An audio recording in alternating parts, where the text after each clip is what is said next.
I mean, okay, I guess Laser Dude, without knowing this, did what you were Yeah, going to do with Batman and Arkham Wake. yeah. Because that ending, the only part of the script that he gave me for the ending was just the Joker lines. So when that ending happened, I was just like, so I just kind of want to see this full Batman costume, what it looked like now. Did they just buy something from Party City and then very cleverly, I guess, get the lens out of focus and have it be shaky cam for about 20 seconds? Or was that like a legitimate Batman? I don't know. But I Yeah, wasn't I haven't. involved too much in the production of that. I was just sort of, hey, I was just to my friend, hey, can I film this at your house with you? And he was like, sure. And then I just did that for like an hour or two. I watched the introduction and I haven't gotten any farther into it just because I've been busy Yeah. and I haven't been watching things. So I will finish it. But yeah, it was really flattering to be parodied like that. Yeah. Well, I'd watched it, and when he was like pitching the idea to me, and I'm like, dude, this sounds a lot like Spawn Year, and he's like, I know. Well, what works about it is that it's unabashedly a parody of Yeah. Spawn, and I really appreciated that. But yeah, he's very creative. I was impressed with what he did with what he had to work with in coming up with his padded cell. Yeah, and trust me, I know what working with a low budget is like. Um, in one of his reviews, he actually reviewed my fan film, which was like an hour long. I basically, I done something similar to what the Joker blogs had done, except for I took mine in a completely different direction, if you know what I mean. Yeah. That took me 8 months of just on and off filming just because my grades at the time were slouching and everything, and I don't have a license or anything, and most of that was filmed in front of a green screen, either that or in a garage, which he brings up plenty of times in the review, I can tell you that. But, like, that was just satisfying actually finishing something, because I want to be a director as my job when I get older. Great. That's just something I'm going towards, and I've had a lot of people tell me, "Oh, that's unlogical," and I'm like, "Well, yeah, but I mean, it's more entertaining to me than working at a desk job for like hours upon hours upon hours." It's just, I don't know. Well, I wish you the best with it. Yeah, It's not something I mean, like all of this, this can sound funny. All this film stuff is not this kind of thing I ever thought I would be involved with yeah, myself. Because, I mean, I'm a writer. That's what I do. I went to school for English. I started doing the video thing because I had a blog and where I was doing a lot of reviews, and I was discovering how the reviewing community on YouTube was starting to get larger. yeah. And it occurred to me after watching SF Debris and some guys like that that there might be a bigger audience there, and so that's the only reason I switched to video. So like all of this is really new to me, and I've been learning a lot just doing Spawn here. So eventually, I'm considering going back and getting a second degree in film Yeah. just to learn how to actually do this stuff right, because I'm just making it up as I go along. I Yeah. don't really know what I'm doing. I have no idea what I'm doing. Yeah, I could say I'm pretty much computer It's stupid except for editing softwares. For years of having to use Windows Movie Maker, I can manipulate that programs to do something it was probably never meant to do in the first Oh, place. yeah, I know just what you're saying. Well, did you ever watch the original comic book Late Night? No, I didn't. Okay, if you go back to the earliest episodes of Comic Book Late Night, of course we don't do that show anymore Yeah. now. It's Geek Flicks at Night, and before it was live, it was all edited. That was all done on Movie Maker, Yeah. and it was horrible because with the old, and of course the new Movie Maker is practically impossible to use. Yeah, But yeah. but the way it used to be, maybe like 7 or 8 or whatever it was, it had it had it to where it was very difficult to switch between. God, I can't even remember how it worked now. I've been using Vegas for so long. Yeah. It was set up to where it was really difficult to switch between something on camera and then just the audio of that Yeah. thing, which is just one of the most basic things to do in a video editor. It's just Right? one of the most obnoxious things when you're trying to like have, okay, the audio in this, I want it to be quieter or louder than the music, but I That's can't do right. that because I would have to edit it separately from each other. Well, and I also in that program you didn't have multiple audio and video tracks. I think Yeah. you had maybe two, maybe.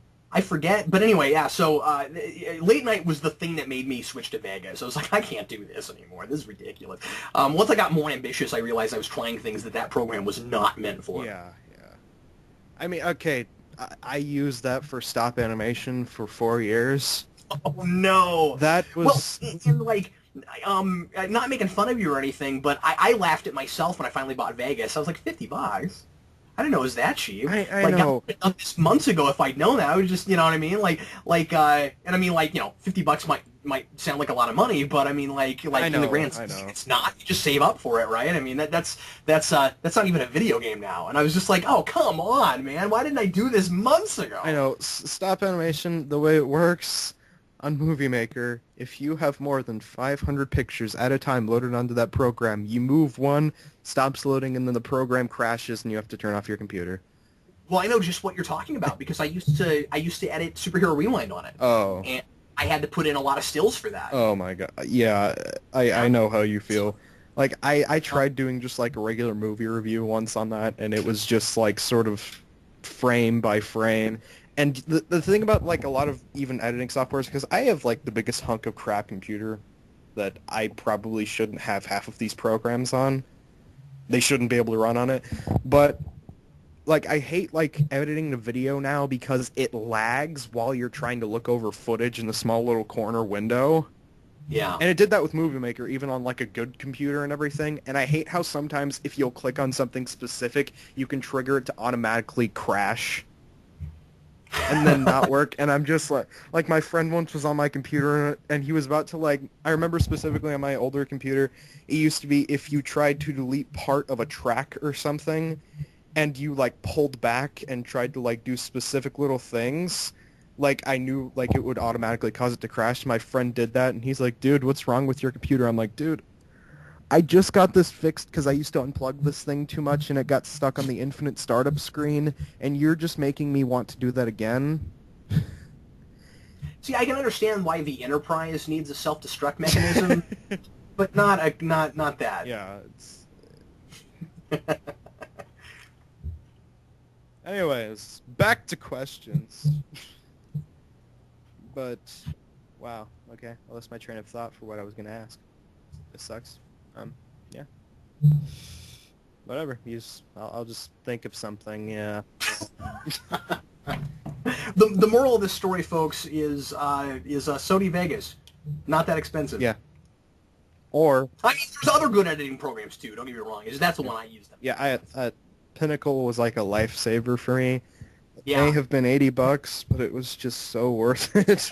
Well, you got to remember that it's something you're going to use for a long Yeah. time. You know? Sometimes it's worth spending more. I mean, I've known folks that do Skype all the time, and they do like the 10-minute recording thing while they're recording. And I'm like, no, Pamela's $30. Like, you're going to be happy you spent that. I mean, yeah. I mean, there's blows himself up, dude, where every single time he does a video, it's like, hey, oh, we have the 10-minute mark, we have to stop. Doesn't even bother to edit out that part where he says we have the 10 minutes part to stop. Just... Yeah, that's Eric. But he's quirky and fun, and I love him. Yeah. I've watched him for a while, so... Eric's one of my best friends. Yeah. He and I are very close. Yeah, Eric. Well, and the thing about Eric is, I don't think he has, or he didn't used to. Maybe he does now. He also didn't have unlimited video length. Yeah. And so like he never bothered to get longer recording software because he still has to post it in increments. Yeah. But probably one of my favorite blows himself up dude videos that no one has watched, and it makes me so mad. Like, even my friends who watch him and they've never even heard of it, have you heard his rant or his fake rant that he did on Slade Wilson? No, I don't even know about this. I'm gonna have to ask Eric about that. Oh my gosh. Really? He sounds so drunk or high during that video. That must have been years ago. That must have been It's like the fakest rant. Like, they're doing this on purpose, I'm guessing, just to piss people off. How old is that? 2009, I think, or around there. Yeah, that's Eric just out of high school. I know, but I don't know why. I have like so many inside jokes about that with my friend now, and no one gets them. And then we all look at them like, you just need to watch this, and then I explain what the video is, and they're just no, I'm not going to watch that. That just sounds stupid. And we're like, that's the point. And Eric loves his Deathstroke. Uh, but I don't know. I'll just think of some random question off the top of my head now. You watch Sherlock? Whatever. I started that show like a week ago and liked what I saw of it. I need to go back to it. I watched Sherlock just at the right time. I had the stomach flu, so I was stuck at my house for a week. Oh my gosh, I just sat there and watched that for hours straight, and it was amazing. But yeah, you need to watch that. And then I have my friend who tells me that he still likes the Robert Downey Jr. version more, and then I feel like pimp smacking him because I get Well, people have they're opinions and everything, so but different. They're not even comparable. I They're so different. I know. And Benedict Cumberbatch, as I described to my art teacher, his voice is like angelic tears grinded up into like some form of meat grinder and then sold in like a processed food aisle through like a DVD. I don't know. I make up really weird analogies and it doesn't make any sense, but Yeah, that's whatever. quite. I can't even decide if that's a mixed metaphor or not. That's great. Like I almost want to analyze that, but I'm not going. And I know you like analyzing things, so. I do kind of really like analyzing things, but literarily, not like psychoanalysis. Like, well, I Yeah. guess I don't know. I guess there's there's something akin to psychoanalysis that you just immediately embedded in literary analysis, given that you're talking about people.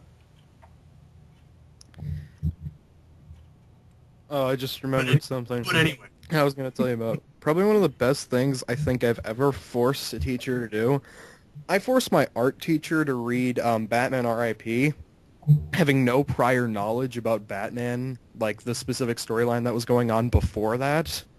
The first question she asked me when she hands me back the book was, why Yep. does Batman have a ketchup and mustard colored costume? And my response was simply that basically people just roofied him because essentially that's what happened. I mean, it was sort of an acid trip, but Hey, it was a fair question.